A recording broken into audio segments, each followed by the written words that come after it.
Sahabat Kompas.com, kita kembali lagi di Sporty. Kali ini adalah Sporty Reaction. Sekaligus kita akan membahas 5 hal menarik yang bisa kita ambil dari kekalahan Timnas Indonesia saat menghadapi Irak pada laga pembuka Piala Asia 2023.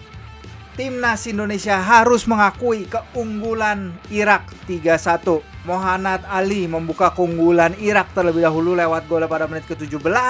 Tapi habis itu Marcelino Ferdinand bisa membalas skor jadi 1-1 pada menit ke-37. Big appreciation untuk Jakob Sayuri yang membuat gol dengan suatu nutmeg hebat ke back kiri lawan dan umpan silang datar yang bagus. Tapi pada injury time babak pertama ada gol kontroversial yang datang dari Osama Rashid pada menit 45+7 dan kemudian Irak memastikan kemenangan lewat gol Aiman Hussein, gol volley pada menit ke-75. Oke, ini adalah 5 hal menarik dari pertandingan di Al Rayyan tersebut.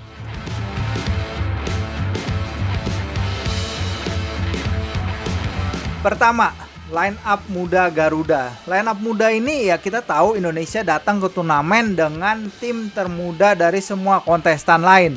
Tapi fakta bahwa Coach Shin menurunkan hingga 8 pemain berusia 24 tahun atau kurang sebagai starting line up itu adalah whole new matter ya, karena ada di bench masih ada Mark Klok, masih ada Ricky Kambuaya, Dimas Derajat, pemain-pemain lebih senior yang baru turun pada babak kedua. Apresiasi kepada para pemain ini. Elkan masih 21 tahun, Pratama Arhan 22, Rizky 22, Marcelino 19, dan juga Ivar Jenner dan Rafael Stroik yang berusia 20 tahun sama kayak Justin Hubner. Dan Coach Shin baru memasukkan para pemain seniornya pada babak kedua tadi pada menit ke-75. Sayangnya ketika emang dia menyiapkan pergantian ya, ketika Ricky mau masuk, Mark Klok mau masuk, dan juga Dimas Derajat mau masuk, Irak keburu mencetak gol ketiga mereka. Tapi dengan line up muda yang ini menurut saya penampilan mereka seperti yang mereka janjikan lebih baik ketimbang laga di Basra.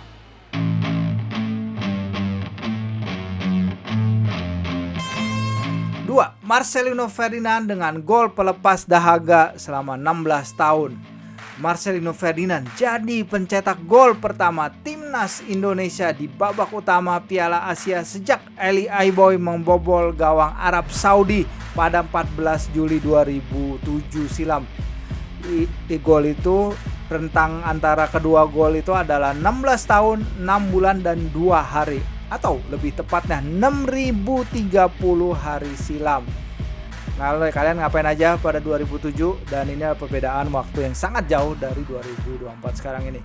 Gol tersebut juga adalah gol ketiga Marcelino bersama Garuda dari 17 penampilan bersama timnas senior sejak melakoni debutnya pada Januari 2022. Ketiga, inilah yang kontroversial. Ini sebenarnya ada penjelasan soal gol tersebut ya. Kenapa gol kedua Irak disahkan yang terjadi pada injury time babak pertama. Emang gol itu bermula dari ketika Hernando Ari melakukan penyelamatan ya terhadap seorang pemain Irak yang melakukan sundulan dari jelas-jelas dari posisi offside.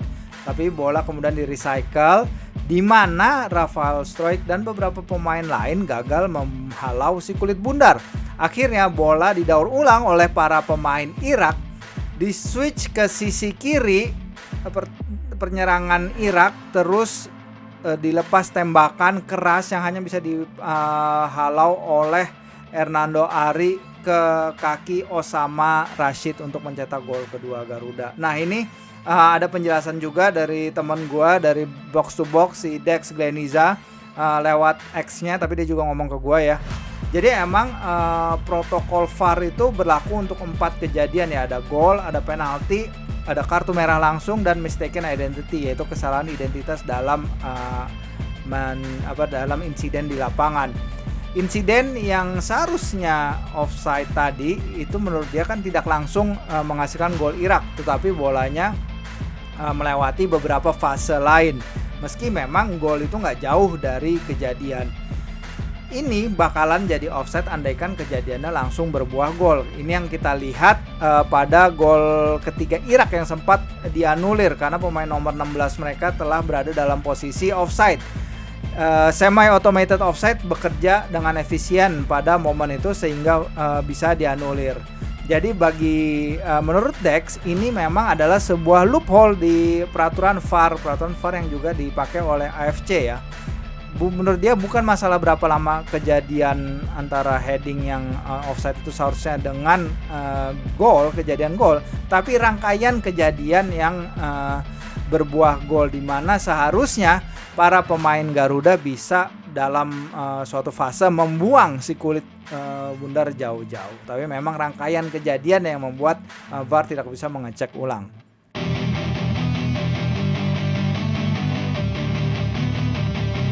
4. Ini adalah pertama kalinya timnas Garuda kalah pada laga perdana di Piala Asia. Ya, ini memutus catatan bagus merah putih dalam pertandingan pembuka Piala Asia. Pada debutnya di turnamen pada 1996, Irak bermain 2-2 kontra Kuwait. Terus kemudian Garuda bertemu lawan sama 4 tahun kemudian di mana mereka bermain 0-0. Hasil-hasil lebih impresif datang pada Piala Asia 2004 dan 2007. Ketika itu Garuda memulai turnamen 2004 dengan kemenangan 2-1 lawan Qatar di Beijing. Salah satu gol datang dari Ponario Astaman. Kemudian Merah Putih di bawah asuhan Ivan Kolev mengalahkan Bahrain 2-1 di Gelora Bung Karno pada turnamen edisi 2007. Jadi hasil ini adalah kekalahan pertama kita pada laga perdana Piala Asia sejak keterlibatan Garuda pertama kali.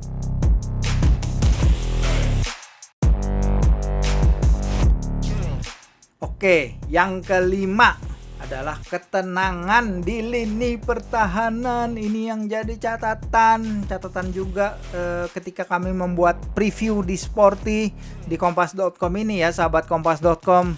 Rekan saya Ervan mengingatkan bagaimana ketenangan di lini pertahanan jadi kunci.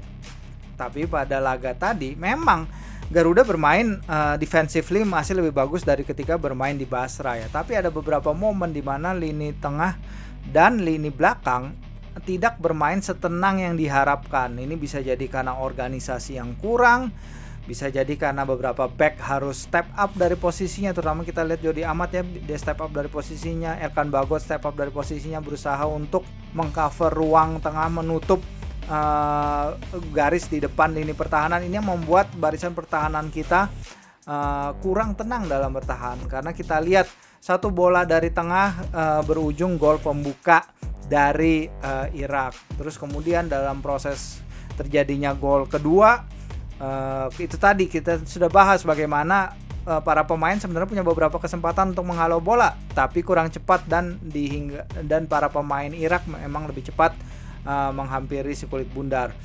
Memang gol ketiga Irak menurut saya bagus ya. Striker yang mencetak gol adalah Ayman Hussein. Dia mencetak, ini adalah gol ke-18-nya bagi timnas Irak dari 70 penampilan. Memang seorang striker senior ya, berhadapan dengan Rizky Ridho yang masih berusia under 23. Jadi memang ada kejomplangan di situ. Tapi it doesn't matter, yang penting ketenangan ini harus bisa kita atasi pada pertandingan kedua lawan Vietnam dan tentu juga dalam menghadapi Jepang. Ini adalah suatu hal yang pasti masuk perhatian Sintayong karena udah terjadi dalam beberapa laga terakhir. Di Basra kita juga kurang tenang di lini belakang dan juga di Manila ketika menghadapi Filipina. So, tadi adalah 5 hal yang bisa kita pelajari dari laga kekalahan 1-3 Indonesia dari Irak. Mau tahu dong pendapat sahabat kompas.com semua? Silahkan tulis di kolom komentar di bawah ini. Yuk, tetap semangat bagi timnas Indonesia karena masih ada 2 pertandingan lagi di Piala Asia 2023 ini.